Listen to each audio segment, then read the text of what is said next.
Got it. All right, I am here with the man who does not need an introduction. This is Royce Gracie. How you doing, brother? Good, good. Soon I'll be in Florida. I like your outfit. Tank top, shorts, sandals. Yeah, I'm over here, buckle up on sweatshirt. yeah, jacket. man. Why don't you tell everybody, when are you moving and where are you going? August, I'm scheduled to move in August. August, my son and I, Conry, we're moving to Sarasota. So we'll be Sarasota. neighbors. That is awesome. Yeah, that's only about 45 to an hour away from me. So I'm super excited to get to spend more time with these guys and possibly get some training with Conry. Is he doing more MMA? Oh, he's still, right now he doesn't have anything on the schedule because we're planning on the move. So as soon as we move, we go back on schedule. Yeah, I'd love to help him get ready for these fights, man. We got some good guys over here. Yeah. Okay. We need the whole new camp and everything starting from zero, man. Beautiful. I can't wait. Yeah, so let's get into some of these questions. I got a bunch of questions from some of my students and just things I think everyone will want to hear about from you. Just start from the beginning. Like growing up a Gracie, the son of Arroyo, what was that like? Like, did you feel like you had to do jiu-jitsu, or did you feel like it was just the way it was? Or how was that? Okay, I'm gonna tell you like what I did to my kids. Okay. It's the same thing that my father did to me with my kids until they're about maybe 10 years old, 12 years old. They still have no idea who I was. It's like, Dad, why does people want to take a picture with you? And I'll joke with them. I have no idea, kids, because I'm good looking. Come on, kids. You see, do you know this person? It's like, no, but he knows you. How is that? I was like, I don't know. I have no idea. You see, to them, I was just dad. The same thing with my father. To me, he was just dad. And he'll go to the beach. It's like, with us, and everybody wants to come over and shake his hand. We're like, Dad, you know this person? It's like, nope, have no idea who they are. It's like, but why? So for us, it was just Dad, you see, just my father. Same thing with my kids. I grew up with them, and we traveled the world and to Spain and England, and people always see and come up and say hi. And he's like, Dad, we're on vacation in England, and people want to take a picture with you. How can that be? Why? I was like, I have no idea. Kids, come on, I'm good looking. That's why. I messed with them the whole time. But I kept it very separate from my professional life, from home life. Until about maybe 13, 14 years old, 12 to 14, that's when they start to figure out, okay, my friends know who my dad is and claim that my father is the best fighter in fighting these monsters. Oh, wow. That's when they start to kind of like, oh, okay, I know who my dad is now. That is awesome. Yeah. So when you were like 3, 4 years old, were you guys on the mats training, or when did you realize that you were supposed to train jiu-jitsu, or that, you know what I mean? We grew up learning on the kids group class. Okay. It was Monday, Wednesday, and Fridays. My mom would take the bus, take us to my brother Hollish school in Copacabana, and we take an hour class, Monday, Wednesday, Fridays, until about 14 years old. We were taking group class with other kids. For us, we just go over there. If we get there early, we hang around, we play on the mat and play soccer. We get a bunch of socks and make them into each other, make like a little small soccer ball with socks. Nice. And play on the mat with that. You see, so it was more of a playground for us. Okay. Every Monday, Wednesday, and Friday, we're going to go play at the academy. We're going to go hang out with the other kids over there and just train. So it was not like we were forced to do it. And Okay. by the time until 14, that's when the Hollish, my brother / cousin passed away in a hand glide accident. And then I start to take privates. We start to go to my father's place in the center of the city and take privates with Hickson, my father, and Arroyo and Helson and my other brothers. So that school was more geared towards private classes. Okay. Instead, Hollish was more geared towards group classes. So how old were you when you started doing those like backdoor matches, you know, like in other people's schools and all that? That was not until I came to America. It was in Brazil, there was no such a thing. Okay. There was tournaments, so we compete in tournaments growing up. But then when I came to America, that's when he had this, let's go train. There's a judo school. They do a lot of grappling. So we call the guys, of course, in advance. It's not like surprising, just bullying them. We call, hey, do you guys have a grappling? Oh yeah, we have grappling on Wednesday at 7:00. We work on the ground. Okay, so can we bring some of the students, some of the guys? Okay, we ask permission, of course. And it's not like just show up invading the school. No, we ask permission, we're very polite, and we come in and work out with them, roll with them. And as soon as they figured out that they couldn't beat us on the ground, they're like, okay, we're going to change the sparring. We're going to do standing up, start standing up. It's like, okay, so we just right away go to the ground and continue on the ground. So did you get in fights growing up? Like just were people like, were you a target in your schools and everything? Everybody knew who my family was. So nobody messed. I grew up in an era was peace and calm because everybody knew what my family did, who my family was. So there was no challenges at the time. And I remember growing up about 14, 15 years old. It's like, man, I hear my family, everybody fights, 16 years old, and I never had a fight before. Wow. And I hear that everybody fights on the street and everybody had a fight in this history of everybody always talking, the older brothers and cousins, and they always telling that they got in a fight on the past or they just fought. And I'm like here, like 16 years old, going on 17, never had a fight before. So I took my bicycle, and I went ride for maybe an hour to a beach on a Sunday. I'll never forget this day. On a Sunday in a very bad part of town to go to the beach. It's like one of those, like, no, don't go over there. It's a very bad place. And I went there just to pick a fight, just to get in a fight. Because I know I'm not supposed to be there. And I went to the beach, got there, bike for about an hour, got there, hang around, look around. Okay, noon, 1 o'clock in the afternoon. Turn around as I'm walking out, 4 or 5 guys, one of them jump in front of the bike, the front wheel, hold the steering wheel, the handlebars. Another one push me off, jump on it, and took off with the bike.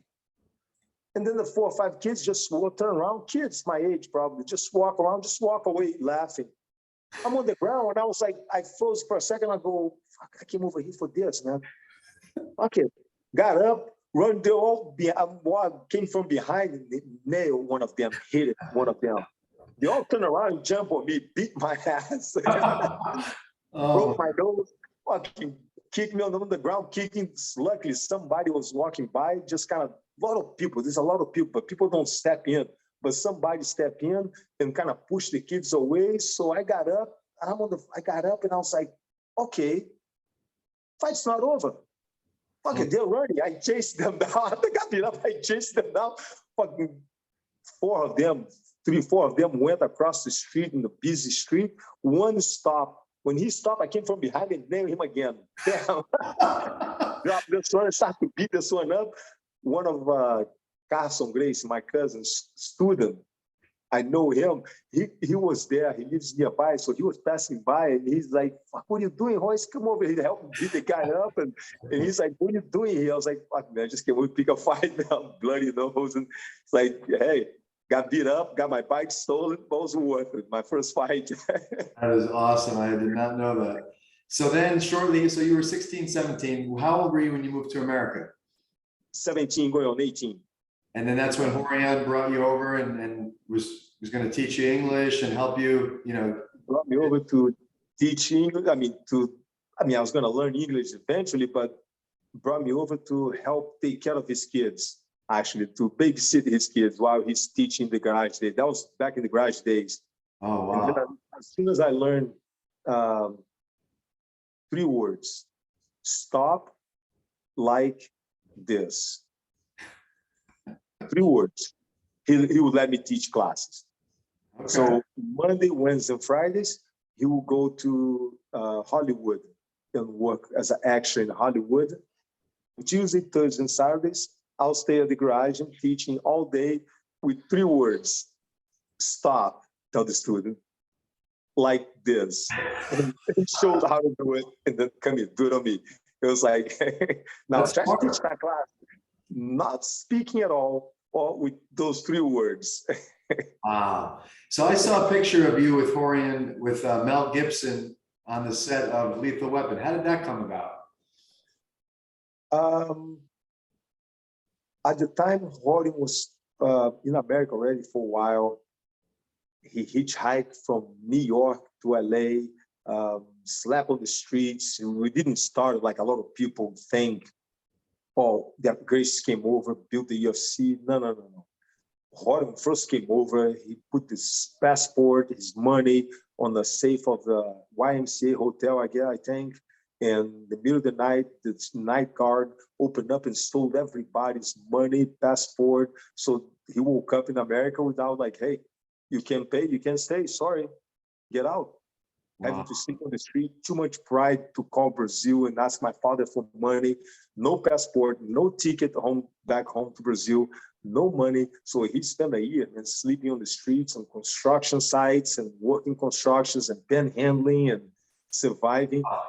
But then he went back to Brazil, came back again, and he was an actor. He was working as an actor on movie sets. And during that time, Ralph Alegria, yes, the kickboxing champion, heavyweight kickboxing champion, or cruiserweight, got set up that he would fight anybody. So Horian was like, okay, let's do it. So they did a match. Horian fought MMA with Ralph Alegria and beat him. Very nice guy in a clinch, took him down, couple slaps, did not smash his face and choke him out like it was nothing. Wow. At that fight, the assistant director for Lethal Weapon 1 was there, happened to be there watching. And then somehow, they never talk. Somehow, a few weeks later, Horian got called in to be an extra on the set for Lethal Weapon, just as a background person. And that's when the scene was... Gary Busey? No. Before this fight scene, the line was Mel Gibson was supposed to say, yeah, I'm the Lethal Weapon because I practice Tai Chi. That's how much they knew about martial arts at the time. It was something like this. And the assistant director was guy, hold on. He was more involved in martial arts. He goes, hey, Tai Chi is more of a meditation thing. So what's the most deadliest martial art? So that's when the assistant director pointed out to recognize Horian on the set and said, ask that guy, I see him fight. So brought Horian in, and Horian's like, oh, great Jiu Jitsu. So they changed the line, and then they kind of like, okay, maybe he can be the assistant, the coordinator, fighting coordinator. And that's when they brought him from walking on the backstage as an actor to a fighting coordinator for the first UFC. And so he choreographed the fight scene. So I went in the set for a couple times to hang out with him and meet up the actors, and it was awesome. Yeah, if you guys... The whole thing that was like coincidence that Horian was at the set of the movie with the assistant director, watch him fight very quiet on the back, and then invite him to change it from being an action to assist the fighting coordinator for the movie. That is insane. That's the right place at the right time. Yeah, if you guys rewatch that scene, you'll see a triangle choke, an armbar, a scissor choke. You watch it now. That was in the 80s, right? That was in the 80s, yeah. Before the UFC. Yeah, years before the UFC. It came out until 93. That was the first Lethal Weapon, yeah. So your first official dojo fight, whatever you want to call it, that we see on YouTube now, against different arts, was in the 80s or 90s? After that, the same assistant director over there started to talk around with people and run into Benny the Jet. Yeah. And Horion already visited Ben the Jet and took him down because Horion went there to the school like to offer jiu-jitsu and didn't know who really Ben Urquidez was. And Ben Urquidez was like, okay, show me what you got to do, what you can do. And Horion didn't know who he was. So, okay, so guy in a clinch with Ben, who was the champion at the time, Muay Thai champion, and took him down, but did not hit him at all. In front of the whole student, all the students, it was kind of embarrassing. So Ben started to kind of like, after the little weapon, start to kind of say, I'll fight anybody and MMA rules. And so the assistant director was like, hey, Horion, Ben is saying that he'll fight anybody. Horion was like, let's do it. I already did him before, so I'll do it again. But then he was like, well, pay me and I'll fight you. Wait a minute, pay you? I'll make a bet. Let's make a personal bet. But Ben didn't want to make a personal bet. I'll put 100,000, you put 100,000, we'll fight. Ben was like, no. You pay me and I'll fight you. It's like, come on, man, it doesn't work that way. Wow. So then, okay, so that's 80s, 90s. We're getting closer to 1993. Horion has this idea, right? The UFC. How did that come about? And you? I mean, we've been doing this in Brazil for a long time. So it's not something that was new for us. My family's been, by the way, a lot of people think that all the Gracies, at least used to think the Gracies are arrogant. They are trying to put down the other styles. No, it's not the case. We're in a quest to find out which style of martial art is the best. So it was a quest. It's like today, you have that quest. You're fighting for the UFC. You're there because, not because of the money, but you're there to think about it, to find out, hey, can I really fight these guys? How would I do against? It's a personal quest, you see. That's what my family had. A lot of people in the beginning misunderstood that. Yeah. So Horion brought the same concept from Brazil to America because nobody knew what jiu-jitsu was. The only jiu-jitsu they had was the stand-up jiu-jitsu, like Aikido style. So when Horion brought the concept to America, it's no rules. The only difference was a tournament. So no rules, no time limit, no weight division, no gloves. So everything was the same like we used to do in Brazil. Like my family's been challenging doing in Brazil to everybody over there. But what happens in Brazil, the world don't know. So he brought the concept. The only difference is, okay, let's make it exciting. Let's make an 8-man tournament. So start to pick, call the number 1 boxer. He refused, call number 2. Call number 3, until somebody accepts, and then go to karate. Who's the best karate guy in the country, in the world? Let's find him. Let's invite him. Let's get the best guy from Muay Thai. Who's the best judo and wrestling? And start to pick and start to call them out and explain to them what the rules are going to be, and invite the invitation. So the ones a lot of people didn't accept, nah, that's not my thing. A lot of guys accepted. So they came over, and that's how the first UFC happened. That's insane. But it was still, on the first UFC, it was still a surprise for everybody. Because everybody's like, okay, it's no rules, but a lot of people confused, like, what's going to happen really? Can we really punch people in the face legally? A lot of people's like concerned. It's like, yep, it's all good. First fight, Gerald Godot knocked the guy's tooth out. Everybody's like, okay, game is on. This is real. So up to that point, how many total, or around how many total matches have you had? Not professionally, but just in the gyms. How many fights have you had before your first UFC fight? I compete in BJJ tournaments. But like, no hold bar, no hold. Fights professionally, none. But people used to come back in the garage days. Students who come over, take the class, love it so much, and we go home and tell a karate instructor or a brother that's a wrestler or a cousin that's a kickboxer, hey, this guy's, man, fucking, they fight anybody in Brazil. And the cousin, the friend who come over is like, man, I don't believe it. Well, bring him over. So he will come over, you do your thing, I'll do my thing. But we're not beating them up, because we were trying to convince them to become a student. So it was a one-way fight. kind of like the first UFC. It was a one-way fight. If you really pay attention. And my father's order on the first UFC was like, do not hit your opponents. It's like, Dad, it's a fight. They're trying to beat me up. He's like, do not hit them. Win with technique. Show the Gracie Jiu-Jitsu technique. Don't be over there, get on top of them and smash their face with elbows and none of that. Get in a clinch, do your thing, finish clean.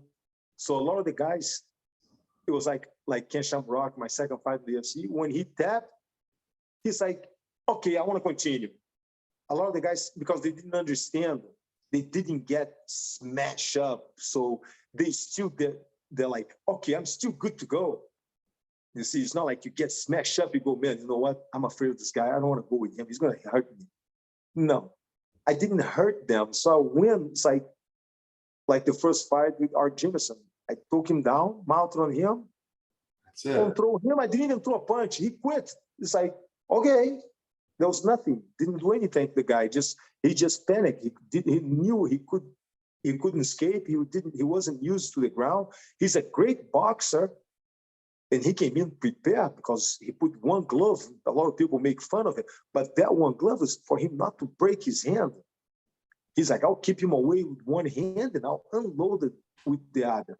So I don't want to break my hand when I hit him so much. The boxing gloves protect your hand, not protect my face. So a lot of people say, yeah, but then he couldn't grab you. He never thought that I could get in a clinch on him. But that was why we set up the show, because a lot of people didn't think and by the way, a lot of wrestlers and judo guys thank my family after that, thank me and my family, because if you go back on the 1990s, Inside Karate, Black Belt magazine, all the martial arts magazines would never talk about judo, wrestling. They are not considered to be martial art. Right. So a lot of the guys are like, hey, thank your family, man, because you guys put grappling as a martial art in the world. You see, yeah, he existed, but nobody considered. You open up a Black Belt magazine, it was all about only stand-up martial arts, none on the ground. So, yeah, we changed that. Yeah, you did. Did you know, like, before your first match with Art Jimmerson, you knew you were going to beat him? Like, you knew if you got it to the ground, right? Did you know that you were going to win the first UFC, or were you like, oh man, this is going to be? You had to be a little nervous. There's no nervous because I trained for that. It's almost like you've seen a movie 3-4 times. You know what's going to happen. So I trust my family. I trust my brothers, my cousins, my father. You see, they tell me, hey, do this, it will work. Okay, I have no doubts at all. Wow. So, and I didn't train to lose. I trained to win and I followed their directions, man. It wasn't me. A lot of people say, yeah, I saw you fighting. No, you didn't see me fighting. I always tell people, you did not see me fighting. And they look confused. I tell them, you saw the technique of Gracie Jiu-Jitsu. You didn't see me. Could it be anybody? What you saw was a technique. Technique works. It was not me. You see, I'm not nobody special, man. It's the technique that makes me special. It's my cape. Right. Yeah, for sure. So let's talk about Jason DeLucia, because I did see a match somewhere in a dojo where you whipped him up pretty good. You were smacking him in the head. You had a choke in. You decided not to do it. You ended up beating him. And then you faced him again in the UFC. And there's a really popular picture of you on your head with an armbar. And me watching it now, knowing jiu-jitsu, you popped that dude's elbow for sure. What was the deal with him? What was his deal? I'll never break anybody's arm. Come on, man. No, Nice come on. I never saw his stab. That's different. Yeah. So he came back to the academy because he heard about me fighting anybody. He was a kung fu at the time, and he came in to try out. And Horton told me, hey, don't make this fight fast, because if you make it fast, you're going to have to fight another one. He was doing the inaction videotape at the time. So he's like, I need an X amount of minutes to finish the inaction tape. If you finish him in 1 minute, we're going to have to wait until somebody else shows up to do another fight so we can finish this video. So make this one last long so you only have to fight one time. I was like, okay. That's great. Okay. So I this back, I'm smacking him around and turn facing up and smack him some more. And then I was trying to last as long as possible. Finally, I was like, okay, I had it. So I tapped him out. And then when he came back on the UFC, he said he signed up just to fight me because he wants a rematch from what happened in the gym. Then now he was better prepared to fight me. So that now it's like an insult to me. I was like, okay, now I'm your target. Let's do it this. And the same thing happened, but I got in arm lock. When I caught him in arm lock, I just didn't see him tap. Yeah, he must have been tapping the floor. You didn't feel it. I didn't feel it. It was the heat of the battle. Maybe the lights put too much heat. So it's just like when I squeeze his arm. But yeah. Hey, it happens, man. So you win the UFC. Now you were famous in Brazil. You're Gracie in Brazil. You got all the respect. Now you're here in America. Were you famous after that first UFC? When you walked around, did people recognize you? Until today, only if people look at people in the eyes. I noticed that people don't look at people in the eyes. People just, if I walk by myself, I'm much better off than walk around with a bunch of bodyguards and people around me because then everybody recognizes me.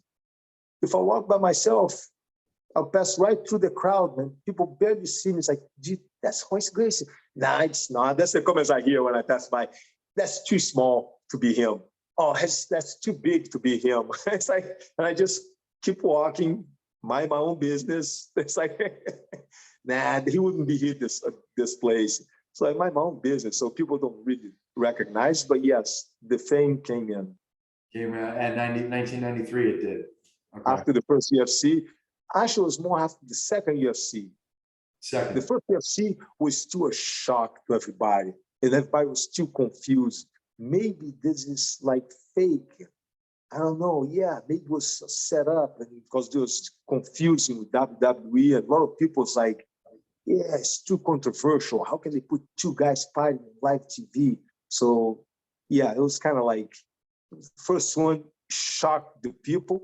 The second one is the one, that 16-man tournament that put everybody, that put the UFC and put my family, the name Gracie all over the world. Because now there was competitors coming from Holland, Japan, and from everywhere signing up for this. So, wow.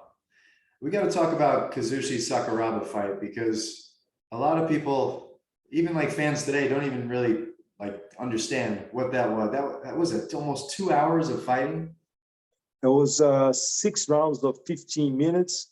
I think it was 2-minute break, 2-minute rest between rounds. So an hour and a half, 15. An hour and a half fighting, but the whole, I think, was total was an hour and 45. The most boring fight ever. To sit an hour and a half over there, the crowd fell asleep, woke up, and we're still fighting.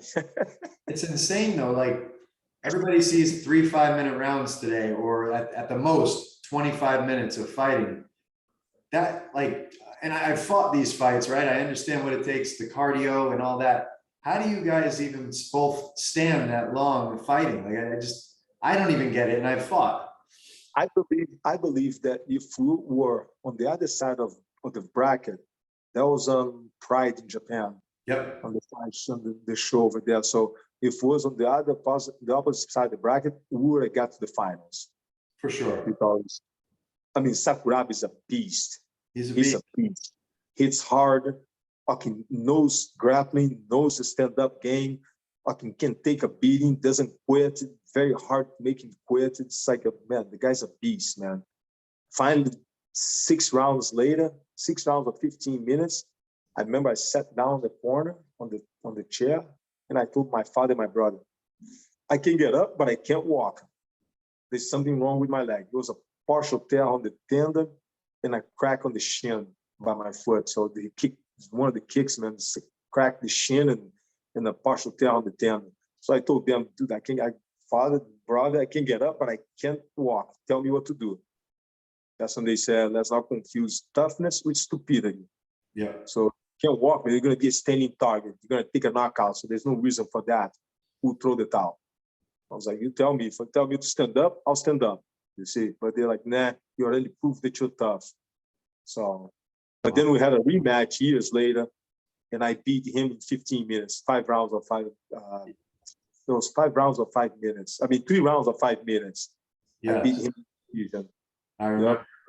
That was amazing. But that fight, the best part about that fight is when we arrived in Japan, like 2 weeks earlier. I always go early because every hour is 1 day to catch up on jet lag.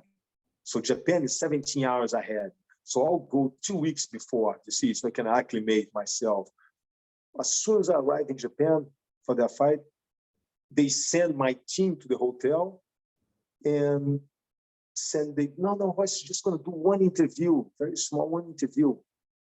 So they separate my team, my manager, separate everybody, send everybody to the hotel and pull me by myself to go do this interview. I was like, okay.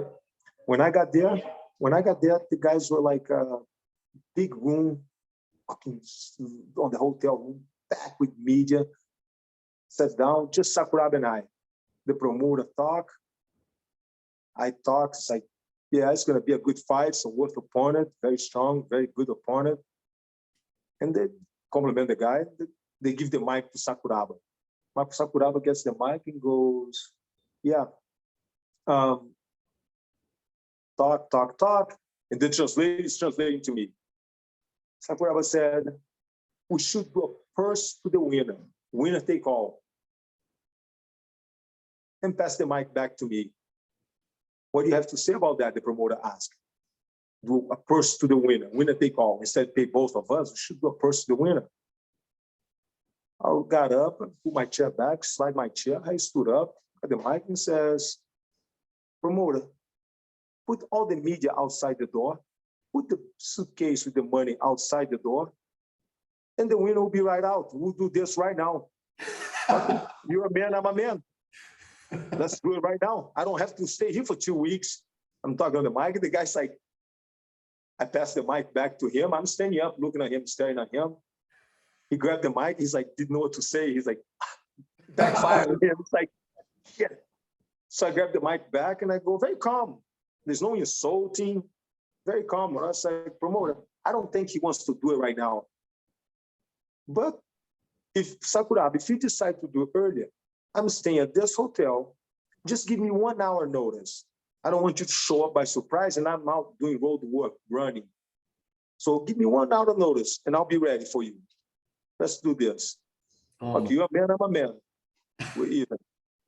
So that was a fast thinking because he was expecting me to say, let's do a purse to the winner. If you reply, okay, let's do this, I'm following his lead. If I say, no, I want to get paid too. So I'm afraid to lose. So it's got to be fast thinking on this game, man. Dude, that was but smart. very calm. There's no yelling, no screaming, no insulting. No, he just said, let's do a purse to the winner. What do you think? Well, let's do it right now.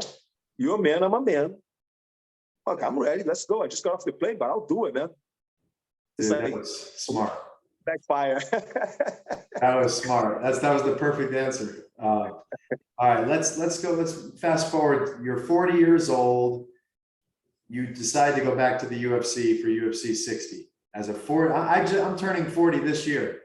I don't want to go back to the UFC right now. Like, I guess I would maybe one fight, but what was going through your head? Where were you at in life at that point? And what made you want to go against the champion at the time? This guy was killing everybody at the 170, Matt Hughes. Again, It's a challenge, a personal challenge. I'm curious to know. People are always curious. It's very hard to stop on this business. You know that. Yes. It's that you train one day and you feel good and you go, man, I can do one more, man. And then you kind of hold yourself back and then a month later you go back again. It's like, oh man, I feel so good right now, man. I can do one more, man. If I had one more chance to do it again, just a couple more fights, just 3 more, man. Maybe I can do 3 more. It's like, you feel good, but then you try to hold yourself back. It's very hard to hold yourself back. Very hard to stop on this business. It's addicting, man. The training camp is addicting. Not even the fighting. You know that. The training camp is very addicting. You feel good and Yeah. in the best shape of your life, and you're 40, and it's like, man, I can do this, man. I can keep doing, I can do it. And yeah, it's a personal challenge. Did you Man, reach out to the UFC? Man, he was the champion. He was destroying everybody at the time. Hey, let's go do it. Let's do this. I like a personal challenge. Did you reach out to the UFC and say, I want Matt Hughes, put me in, or did they come to you and say, hey, how did that happen? They came to me. They came to me and asked, hey, do you want to do it? I was like, of course. Never chose opponent, never chose opponent, never backed down from a fight. You want to do it? Let's do it, man. Hey, he's a man, he's human, I'm human. Let's do it. We're both men, so let's go, let's figure this out. Let's go do it. I mean, I had this strategy set up. I knew everything he was going to do. He did everything that we thought that he was going to do. I'm the one who didn't show up for that fight. It wasn't even the technique. As soon as I walk out of the cage, my brother came up to me. He's like, where did you go?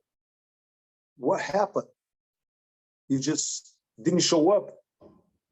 Did the Royce stay in the locker room? That was his comments. What happened? Did you stay in the locker room and just my mind, everything stayed in the locker room, just the heart that came out.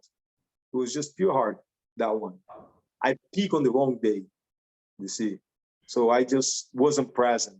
So it wasn't the technique that was wrong, or it wasn't the strategy that was wrong. He did exactly what we thought he was going to do. Right. I'm the one that didn't show up. Makes sense. So after that fight, you fought Sakuraba for the second time. You beat him. And then you had your final fight for the third time, right? Against Ken Shamrock? It was Sakuraba. Sakuraba in 2007, day one? No, Sakuraba was Akibon was before Sakuraba. I fought Akibon, and then I fought Sakuraba for a second for in LA for the rematch. I beat Akibon, beat Sakuraba, and then Ken Shamrock. I'm done now. I don't want to fight anymore because I know I have to force myself to pull myself back. The body doesn't recover as well. You were 50 with that fight, right? 50 years old for the Ken Shamrock? I was 48, I think. Okay. 48, 49. Wow. Ken Shamrock was like 50, 51. But he insisted on having a third match with me. At first, I was like, nah, not interested. But this show, Bellator and Shamrock keep insisting, please, please, let's do one last one. It's like, you know what? Okay, let's do it. I got nothing else better to do. Let's go pick a fight. That's awesome. So you beat him in round one? My last fight and my first knockout. This is crazy. This is crazy. Never knocked anybody out, so it's a good way to go. Absolutely. Would you ever consider fighting again? Man, I'm trying to stay away from this, man. I'm just teaching right now. The body doesn't recover well. I just came back in town. I was in Wyoming yesterday. I just did a competition over there, a shooting competition. By the way, I won. And there was a bunch of studs over there. You told me you're good. You said you're good at jiu-jitsu, but you're better at shooting. It's a long distance rifle competition. There's a lot of studs on the place. It's 10 teams of 40 or 4 people per team. And the thing was brutal. My body is so beat up right now. Really? From carrying, there was a stage we had to carry 100 pounds on a backpack. Fucking raining, mud, sliding, and snowing and cold. And Brazilians are not made for the cold weather and rain and snow, man. Yeah. And sleeping in a tent and sleeping bag. But I love a personal challenge. Do I want to fight again? Nah, not interested. But hey, Hans is still fighting with the same age. Yeah, and he's still fighting. He just fought a couple of years ago. I think he wants to fight again another one. I was like, dude. But hey, it depends how your body feels, man. Listen to your body. Yeah. So let's talk about the body. And so you do a few different things that I noticed. I think you're still pretty flexible. You're 53? 55. You're 55 now. You can still do a split both ways, right? You're flexible. You've always been pretty flexible. Tell me your routine on that. Do you really stretch every single day? I stretch every night. Every night? Before I go to bed, man. If not, the body gets all ache and sore. And so at nighttime, I just put something on TV and just stretch as I watch it. at least 15 to half an hour, just basic stretching to make the body relax so I can go to sleep. Flexibility, man, is the big thing to help you not to get injured. A lot of guys get very strong and very tight, but then it's very easy to pull muscles and So every time you work out and do whatever, always flexible, always stretching. And endurance. Endurance is a big thing for my game, man. I always tell people, it's you gotta know what you're doing first thing. Yeah. It's knowledge. If I don't know how to play American football, I have no business getting on that field. So you have to know. Once you know. Like driving a car. I don't know how to drive a car. Okay, so don't get behind the steering wheel. Right. If you know, it's easy. Swimming, same thing. I don't know how to swim. Well, don't go in the water because you're gonna drown. Right. Or learn how to swim. So you have to know. It's knowledge. Second one is endurance. You have to have gas. It doesn't matter if you have the fastest car in the world without gas. What are you gonna do? Push that car around town? Your neighbor have a scooter with gas. He'll go much farther than you. So as long as you have gas, the third becomes strength. Then you see, so you have to know what you're doing, have endurance, and then strength. A lot of people do the opposite. They have strength first. Strength first, yeah. Know what they're doing, but if they don't have gas, they can't play for a long time. How is they going to play? They're going to play. It's like, coach, substitute over here because I'm tired. So you have to have endurance. Or they strong, have endurance, but they don't know what they're doing. After the first round, they're lost. You see, they don't know what they're doing. It's like they're all over the place. So you have to be in that order. You have to know what you're doing, have endurance, and then strength. So you fought for an hour and a half. What did you do to get the endurance? What would you recommend to fighters to keep that gas tank going for their 3 rounds, their 5 rounds? Endurance for what? You want endurance for swimming, you got to jump in the pool and swim. You want endurance for running, you got to get on the track and run. Get the best swimmer, swims all day long. Put him on a track, he'll get tired. It's a different workout. Get the best runner, he can run marathons all day long. Put him in a pool, he'll drown. He doesn't even know how to swim.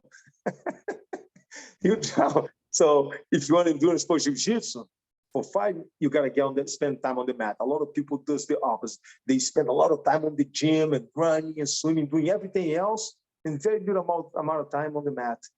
So when they get on the mat, they get tired. They look good. Physically, they look awesome. Oh, I'm so cut up and in shape because I'm lifting weight, I'm bench pressed. But then everything else, so you got to get on the mat and train, spend time on the mat. Running, swimming, lifting, bike, it's going to help, but it's not going to be your main thing. If you want to be a good, you have endurance for basketball, you got to play basketball. Swimming, running, lifting, everything else is going to help a little bit. On the end of the day, you have to be on the court playing basketball. If not, get the best bodybuilder in town, put him to play basketball, he'll get tired. Different game. You know what's interesting about that is, just from my own experience, jiu-jitsu, you could do a lot of jiu-jitsu and you get a good endurance in jiu-jitsu. Striking, a lot of striking, you get good endurance striking. But then once you put it all together in the cage for MMA, people get freaking tired pretty quickly. So would you recommend them sparring more rounds, more days a week? Because that's the predicament we get into. Everyone has good cardio when you're just doing jiu-jitsu or just striking or just wrestling. But then when you mix it all together, we only do that once a week because we don't want to get hurt. We want to lower the risk of injury. But it's just, when you put it all together, it's just way more tiring. But then if you watch my training sessions, you'll be like laughing. You'll be like, that's it? Where's the rest, Royce? I can train the full in one day, no problem. Like you say, you do once a week because you don't want to get hurt. Right. So how did I do it? Right. I'll do it. The way I spar is, I'll tell the guys, and we'll do it every day for an hour, 2 hours sometimes. But the sparring is every 5 minutes, I get a new opponent in. Every 5 minutes, get a new opponent in. But how do we do it is, you touch my face, I take that as a hit. You don't have to hit me. So I don't get hurt. You see, I tell the guys, your main job is to take care of me. So do not unload the punch. Touch my face, I'll take that as a hit. On my mind, I'll go, God damn it, I got hit. I took a punch. You see, so you don't have to hurt me. So the guys, sparring partners, they knew that. So we train for an hour and a half, easy. Every 5 minutes, every 10 minutes, get a new sparring partner in, rotate them to work the endurance, to get used to it. But it's not hard. This whole thing of people say, oh, you have to get used to get hit. No. You get used to get hit. I get used to hit you. We're made for each other. We're going to be a perfect match. That's awesome. So, but the training, if you look at it, go, that's it. It's so light. Yes, but I'm working on technique. I'm working on the speed. I'm working on endurance. And if the guy touch my face, it's like, I can mess up. I got to block that. You see, and I'll control and I block, and I don't hit the guys either. I tell them, if I touch your face, don't just stand there like, yeah, that was nothing. React like it was a punch. You see, to be fair. Because sometimes they forget and go, yeah, that wouldn't hurt me. Dude, react like it was a punch. You see, so don't just stand there and take it. So we started standing up, yes, but it's all just tag game type of deal. I just touch, bam, bam, we just touch and kick, bam, and then get in a clinch and continue and go to the ground. If the opponent's on top, I got to control his arms. If I'm on top, I'm going to control and try to finish and try to just touch the face.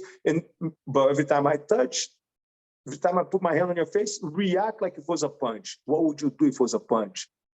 And I'll react the same way. Every time you hit me, I'm not going to just stand there and take it. Because that would have been a punch from Mike Tyson. Would have knocked me out. So I'll react like if it was a punch. I got to protect, I got to block that. You know? Oh, genius. Yeah, and then you can spar every day and you won't get hurt and you get the endurance. That's amazing. So I was talking about your flexibility. You talked about endurance. What are you doing nowadays as a 55-year-old man to stay in shape? You talk about the lifestyle. You're a professional athlete lifestyle. What are you doing each day? We follow the Gracie Diet. So we eat everything. We just combine the food towards an easy digestion. But can you explain that? Well, which ones do you combine?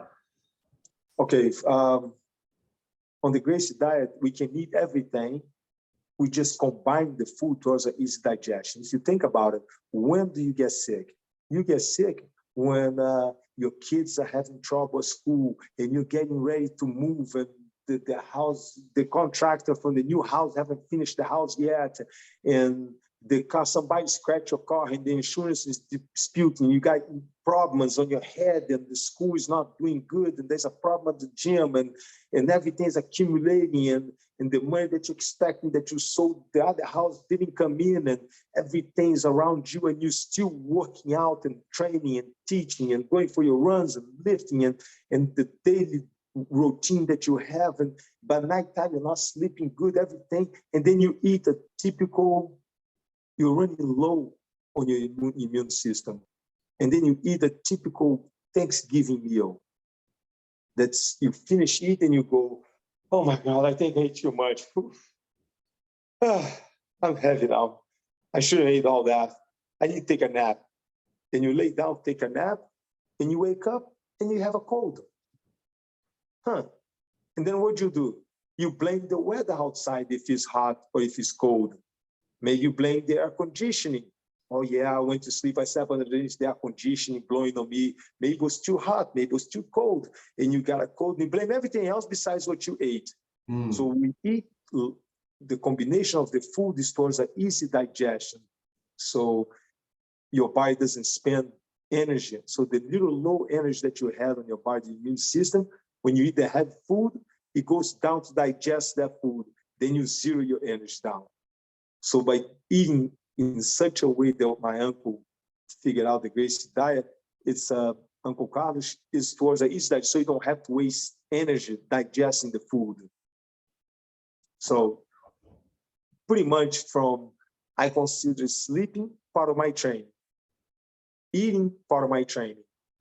I try to run my 4 miles every day. If I'm traveling, if I have access to a gym, I'll go to a gym, I'll go to a pool to swim, I'll do everything. Running, biking, it's always active. Dude, Like I just said, following you on Instagram, I see you doing so many different things. You and Connery, like, I was like, what is he? I want to know what you're gonna do next. It's like, well, oh my gosh, it's insane, man. It's Yep. a really cool lifestyle. I was just, I was just in the mountains of Wyoming. From lowest point was 8,000 feet, highest point was 9,000 feet. And so all day type of deal, get up at 5 o'clock in the morning, come back to camp at 5 o'clock in the afternoon, and the whole time hiking some steep hills, some flat grounds, some downhill, the whole time hiking, carrying weights on our backs. Between most of the day was about 35 to 40 pounds. But then at one stage, we had to carry an extra 50 pounds with wet sand that felt more like 65 pounds extra on top of the gear that we had to carry that thing across the mountain, muddy, slippery, and snow and rain. It's like every day is an activity, man. It doesn't stop. Oh my gosh, you guys should do a reality show. It's crazy. So, okay, so that's good. So we had one of these questions from one of our fighters. What would you tell a fighter who does a little jiu-jitsu, does a little striking? Now he's like, I want to be in the UFC. So what would you tell him? He hasn't even had one fight yet. What advice would you give him to help him get there the best way? Train, listen to the coach. The coach tells you that you're ready, you're ready. You see, don't just try to bypass the coach. Coach says, no, man, sorry, you're not ready yet. Listen to the coach. You see, the coach says, go do it, you're ready. So it's up to the coach. You're going to be the coach is the one that's going to tell you what to do, and he's going to guide you. You're on the coach's hand. So you got to really trust your coach. You got to find a good one then. All right. I don't believe in bad student or good student. There's good teachers and bad teachers. So I pretty much put myself in my coach's hand. It's like, hey, if I don't do good, it's your fault. I like it. Pressure's off me now. Yes. It's your problem. I'm your problem now. You got to make me good. True. Okay. What about jiu-jitsu today? Do you like where the sport is going? You see the IBJJF is multi-million dollar company now. If you're going to compete in most people's brains, if you win the worlds, you're the best in the world. Otherwise, who are you? You know, do you like the way this is all going with the way that jiu-jitsu is, the style of jiu-jitsu now, or do you think this is not good? Martial art in general was not made for competition. Tell me one martial art that was made for competition. Martial art was pretty much made for you to defend yourself in a street fight situation. Right. Judo, wrestling, there was no competition way back in the day. Karate, Kung Fu, Taekwondo, they all made for you to defend yourself in a street fight situation. Besides Tai Chi, that's a meditation style, but all martial art, the name says right there. So I'm against tournaments, point system. It's not what happens on the street. And people don't sign up to martial art to compete in tournaments. People sign up because they want to learn how to defend themselves. And then the coaches, the schools is the one that guide them into competition. It's kind of like, I use the example all the time. It's kind of like you go to a car dealer and you go buy a minivan for you, your 4 kids, your wife. And then the car dealership, he's such a good salesman that he sells you a Ferrari, a Porsche, and you show up at home with a Porsche. The wife's gonna look at you like, hold on, where are we gonna fit all the 4 kids? I send you to buy a minivan. So it's the same thing as a person from the street, they come in because they want to learn how to defend themselves. They want to learn martial art. I'm not talking about just jiu-jitsu. I'm talking about all the martial arts. They come here to learn martial arts, to how to defend themselves. Forget which one is better than the other. And then when they show up, you guide them into competition, scoring a point. For example, I'm not talking just about jiu-jitsu, no. I'm talking about general martial art. The last Olympics, I can't remember if it was Taekwondo or karate, one of those on the Olympics, that I think was the final match. One guy hit the other, knocked him out. The referee disqualified this one. Give the victory to the one that got knocked out. Disqualified the guy who hit for too much excessive force. Give the medal to the guy who got knocked out. What a shame. I can't remember if it was Taekwondo or karate or one of those three. Like they're fighting, the guy, bam, hit him, knock him out. It's like, and he lost. It's like martial art was not made to score a point. So how can the guy got penalized for knocking somebody out? That's his style. Wow. Imagine the boxing. I knock my opponent out and I get disqualified because I knock him out. I hit too hard. That's like, crazy. That's the way this world is going, dude. That's the way this world is going right now. I'm against, no, you cannot hit hard in the Olympics. You got to just touch the person. Boxing wasn't made for that. Kickboxing, karate, taekwondo, forget which one is better. They're made to knock you out. And the guy in the tournament knocked the guy, the one, he gets disqualified. It's like, same thing with jiu-jitsu. Nice. Are you a fan of MMA today, like UFC and Bellator and all these companies? Do you watch the fights? I like to watch. I like to watch the champions. I like to watch the champions because they know how to use this. They know how to use strategy. They don't just come in to duke it out and just smash each other in the face and try to make it bloody, trying to get the opponents. No, they come in, they know how to fight smart. The guys are on the top. Most of the guys are on the top. They fight with this. They're smart. Who do you like watching?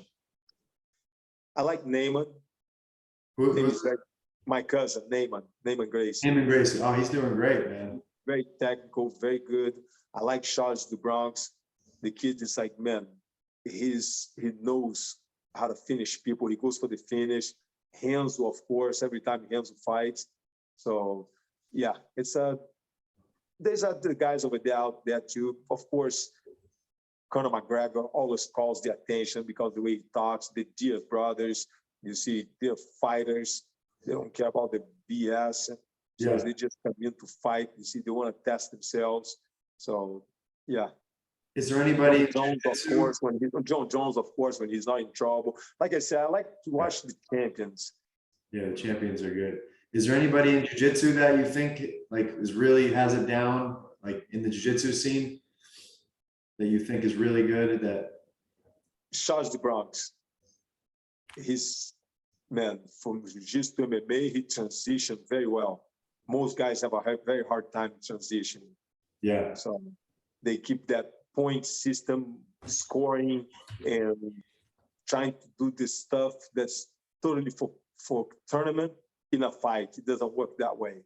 Right. So that kid was able to transition to a fight, you see, but he still used jiu-jitsu. Yes, truth. So I was going to bring this story up in the beginning, but I want to see if you remember this. So 2003, March, Albany, New York. There's a seminar at Gary Goval's school. He was a blue belt. It was a Royce Gracie affiliate. And I was there. This was my first official jiu-jitsu lesson ever. I went to Yahoo or Google. I typed in your name after watching UFC. I was 20 years old. I typed it in. I lived in upstate New York in a place called Cobleskill, which is 30 minutes away from Albany. And it said Royce Gracie seminar, March 7, 2003. I was like, oh, this is meant to be. I sign up. I drive 30 minutes out. I actually got a speeding ticket on the way because I was so excited. I drive out. I didn't have a gi. I didn't have anything. And so the guy let me borrow a gi. I get in on the class. You teach a couple moves, and then you're like, it's time to roll. And you rolled this guy. His name was James Simcoe. You rolled with him. And everyone, for some reason, I didn't know anything about the guy. He was a brown belt. I didn't know any backstory. All I know is they're all saying, Royce is going to whoop this guy today. And I'm like, what? Why is this? So I'm like, I'm watching this round. So I watch, and you would armbar, rear naked choke. It was like a tapping machine, like 5 minutes of just tap, tap, tap, tap, tap. And it looked like you were calm, and it didn't look like you were upset, but you were making a point. Like, I'm gonna beat this guy. Do you remember that? Can you tell me what that was all about? I remember the name. Okay. But someday I don't want to remember why did I do it. Okay. I think I can't remember exactly, but I think he was talking some shit before. Yeah. That's why I called him out. Okay. I remember the name. If you But- Google his name now, I tried to Google him just to see, because I asked Rob Kahn, who was that guy? Because everybody in the network heard about this. And he said he was like writing books and doing DVDs, but he like kind of like promoted himself. I don't even remember what. He maybe even promoted himself to brown belt. Nobody really knows exactly what he did, but they knew that you had to whoop him that day. And that was that. After that day, I was hooked. I was like, this is it. This is it for me. I remember the name. I remember the scene. I don't remember where exactly it was, but Okay. I remember the name, and I can't remember. I think he was just talking trash and Okay. like, yeah, I can do this, I can do that, self-promoting himself. Well, whatever that was, I loved it. And I watched, and that day forward, so that was March 2003. We're now in 2022. This 20 years ago. I haven't stopped doing jiu-jitsu since. So that I appreciate that. And I thank you for that, because that was amazing to watch. But yeah, and I told Rob about it. Yeah. And Rob was like, oh, that guy's a dickhead, or whatever Rob said, like, he's an asshole. But yeah, so anyway, man, I don't want to take too much more of your time. Do you have anything coming up? Do you have any projects? I know you're moving to Florida. Are you opening a gym? Are you just doing seminars? What are you doing nowadays? Man, I traveled almost 8 months of the year. Wow. So I don't have time to run a gym. How many affiliates do you have now? About 50 all over the world. All over the world. So you're going to each one of these schools and doing seminars and not just my schools, but friends of mine schools, like your place. I'll go over there and do seminars. Yeah. There's so much demand.